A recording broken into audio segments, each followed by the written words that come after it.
Hi everyone, glad to be here again today talking to you about some things. So I'm going to glance at my notes here and tell you what I'm going to talk about today, and then I'm going to give you a little tour of my sod that I have now, and then I'm getting ready for some meat rabbits, and I'm going to show you the mountain that I hiked just a week ago with my brother and my son. That's just over in the distance. It's the big main mountain of our area. Of our town. So I was so excited. Not many people do it, and it was really fun to do. But today I just have so much on my mind. A lot has happened since last time I talked to you. I'm sure a lot has happened for you too, because it's just so busy to navigate this time right now with the holidays. And I think God is up leveling each of us and all that we have to go through. So some of the things I'm going to talk about, like I said, outside, I'm going to talk about those things. But as far as the nitty-gritty of what we're really going to talk about today, the spiritual stuff, the things that are also hard right now for you mentally, internally, or that's also happy, at least for me, I am going to talk about being a peacemaker and avoiding contention. And then I'm going to be talking about less complaining. I'm going to be talking about how God was good to me and helped me understand how I can switch my family scripture study around. I'm going to be talking about overwhelm, and I'm going to be talking about fasting and gratitude, and how the prophet talked about we should have the atonement in our life every week, how we should study that, and that should be something that's a part of our life. And he stressed that. That's just so important for right now. Coming back to God and saying thank you after a prayer has been answered. I think we've failed to do that. I don't know if it's our ADHD brains in this world and how we're just always on to the next thing, but to really make a consistent effort to really go back to God. I'm going to be teaching you a couple things from my lesson that I taught to my teenagers and show you a cute little thing. I'll start off with that. Here's my cute little I'm going to be giving these to all my teenagers in my class that I teach. I teach the older group of teenagers in my ward. See this?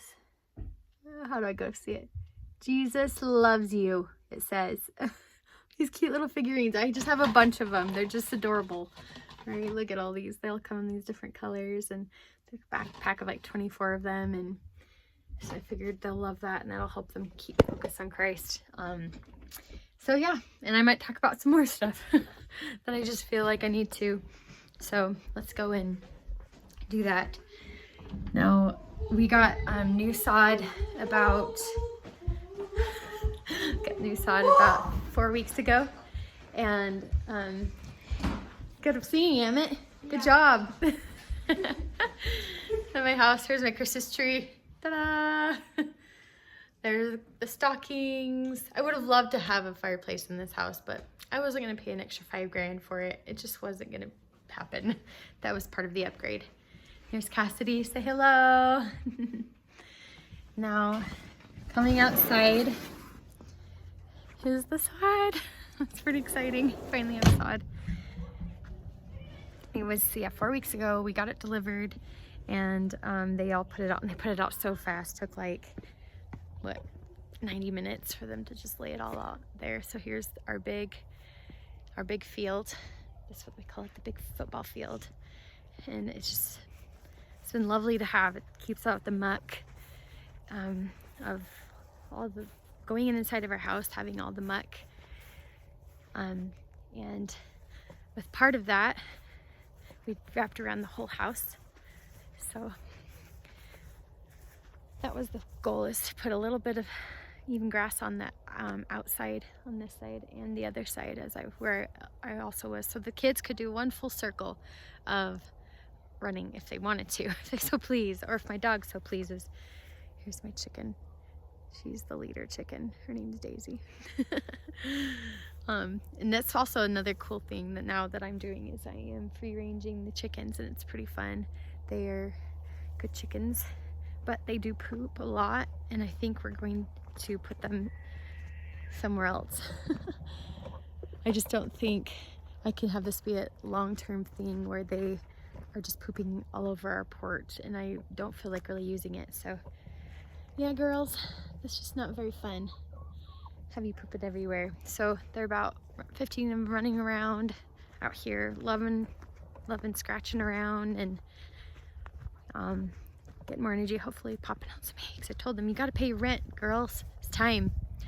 So this is the sod. It's part of that that concept of going back to God and telling him thank you after you've prayed so long for something, and then many people, we just pray and then we're just happy that it happened and don't necessarily go back and express that gratitude. That's part of what we have to do, is really making that conscious effort. It's hard though to remember, and all the small little things we've prayed for. So there's our front yard as well. It goes out to about here. This is a good size. It wraps around the other side as well. Right now it's pretty warm out here. It's about 44 degrees. It's kind of crazy. I can barely look up. It's so bright. And what else was I going to show you? Oh, the meat rabbit colony that I'm going to begin at some point. They're not all here and it's not all ready. It's just a hole in the ground right now. So I'm going to just tell you a little bit about that and then I'll go inside. But I was hoping to dig into this ground. But obviously it does not want to be dug into. Partly it is frozen, and mostly that it is just clay. I live in a place that's just clay. That's just how it is. So it's about a 10 by 13 space. I'm standing on it right now. And we're going to, I bought it and it's coming. I thought I would make my own, just stapling all the hardware cloth around to it and making sure it's structurally gonna work. Just making my own run, like a rabbit run is what some people call it. I ordered it as a chicken run on Amazon. So instead of building something myself, I ordered it on Amazon. It's made of metal rather than you know, wood and the actual hardware cloth. Kind of like this on a lot of people do, you know, something like this where it's just the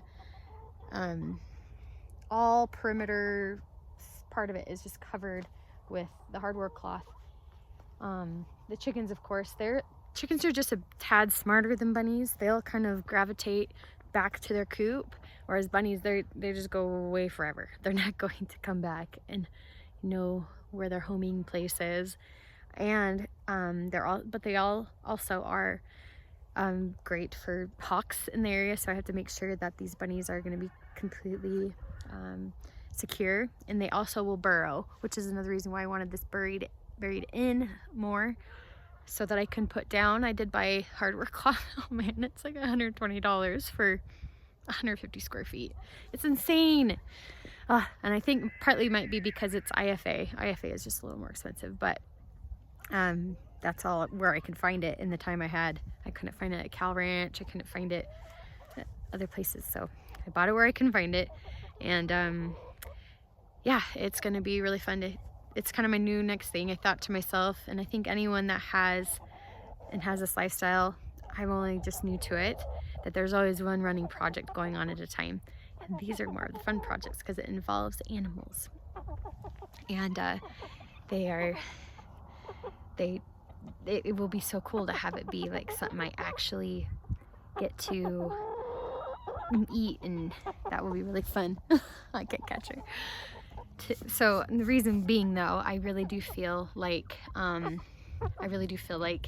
it could be something that can help me in the future with whatever happens next in our day of age. It'd be great to have a source of meat for our family, and especially my husband. He eats tons of meat, and I just think rabbits are great for that, in the sense that they reproduce so well and easily, and they don't need to be like managed and figured out like hey, chicky. So they don't need to be figured out like chickens, where they have to brood their eggs, and they're not always great brooders for their own eggs, and they just eat them, and they have these dramas with each other, and they are mean to each other's tricks. And or if you had to use electricity to do your own egg incubating. It's just so much better to have them do their thing and they grow big enough, and they will be 5 pounds when they're finally ready to be fryers. And I'll just have a few breeder bunnies, and then the babies of those few breeder does, they'll just keep reproducing so I can have all the meat over time. And they take about 10 weeks to be mature. And with the whole process compared to chickens, they are just so much easier to skin and to get them processed than chickens. The rabbits, you just have to know what you're doing a little bit in the beginning, and the fur slides right off. A big part of me wanting to do this and giving me that vision has been the Manti homestead. There's this guy in the Manti that has a big family, and he decided to start doing meat rabbits, and he has this playlist on YouTube that just gives us the breakdown of what he's done and kind of some in and outs, and also the same mindset I have, which just you know, we got to take care of ourselves if things really get harder, and this would be a great way to do so. And if not, you know, it helps others, whatever happens in the future of our world and all the things are going on right now. But not like the sky is falling, chicken little, but at least being prepared. So that's kind of the goal. I have to get these chickens. I have to zip up our trampoline, or these chickens like to come and poop on it. They just are so obnoxious. At first I thought they were just so cute and endearing, and now they're becoming just obnoxious. So I'll tell you more about how that all works as it comes along. It comes later this weekend, that run. And I think I can't dig. That's the one thing I was going to say though before I go back inside, is I can't dig deep enough into that hole. It just won't happen. So I'm gonna have to, I think I've dug down 2 inches. That's about it, 2 or 3. And then I'll lay down what I can of the hardware cloth so they won't burrow out. And then I will have to just bring in some litter and some more dirt to make it higher. But at least it'll be fun. I like the idea of a colony setting rather than cages, because my cheeks are cold. Because they're more in their natural setting. They're happier. I get to enjoy it better too. I get to go in there and have the fun experience of like seeing them and enjoying them and sitting on a bucket in there and just watching them, and we can hold them. And of course, I have kids, so it is going to be kind of tricky with helping them understand these animals are for food. So the way to do that is to not name them, of course, to from the very beginning tell them and let them know, and keep them all the same color, and that they just have that, they're gonna have that difference compared to our chickens. Like all these chickens, they all have names and they're all loved, and that's because they aren't going to be eaten. They're just for the eggs, and so they can be loved on more, and just they're kind of fun to have as little pets, whereas these rabbits won't be as much. And I have little girls though, so they're gonna be cute and fuzzy, and oh, it's gonna be sad. But they also, my daughter wants different kind of rabbits, and I keep telling her, I'm sorry, I'm getting those New Zealand white ones, sorry, those are the ones that are the best giving us meat. But Mom, they want them to be really fuzzy and cute and fluffy, and I'm like, that's not what we're getting. So she's already happy about that. So that's what's going on. It feels really good. Actually, I'm really glad I've been doing it for the past 3 weeks or so, because I feel like I've been doing a lot for a lot of other people and hosting, and it's been fun. I think I would be resentful if I didn't also have something for me that was creative and helped me with my hobbies and feeling happy to work on my goals. You know, that's important. And yeah, so come in here while I cool down. But tell me what some of your Christmas traditions are and what you're doing right now. For us, we give the kids new ornaments every year, and we try to do something according to like what their interest was for the year. I'll go this way for the lighting.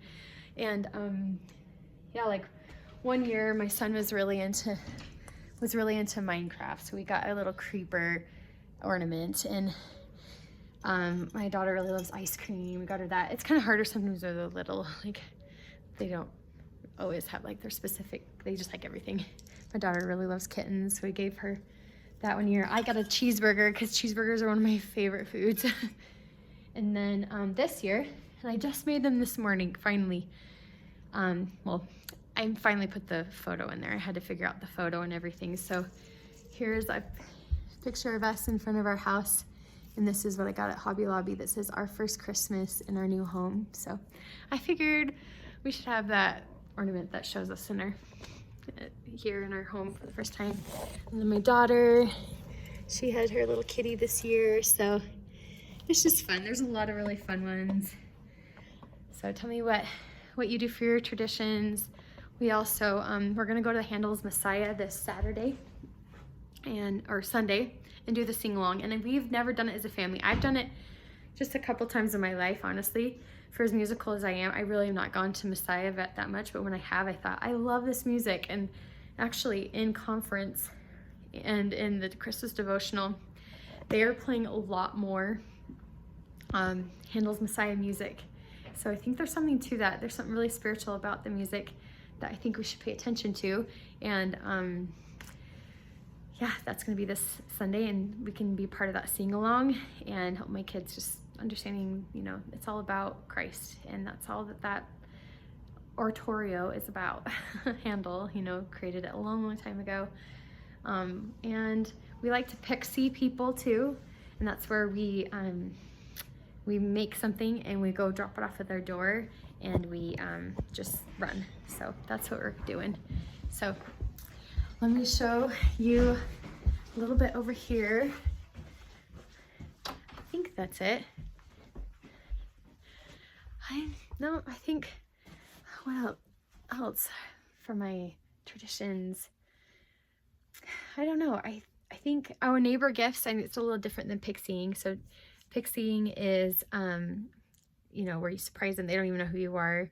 And then neighbor gifts are where I really do hope to talk and see people. It's one of my favorite traditions, is really to have people feel loved by me and get to actually talk to them face to face rather than just being strangers. You know, a lot of times neighborhoods, we're just strangers through the year, but Christmas is what brings everyone together, and it's really beautiful and it's wonderful, and that's what we should go for, right, during Christmas time. So let me set up my phone here while I talk to you. Maybe I'll kind of move around, but having a little point of reference of what I want to talk about.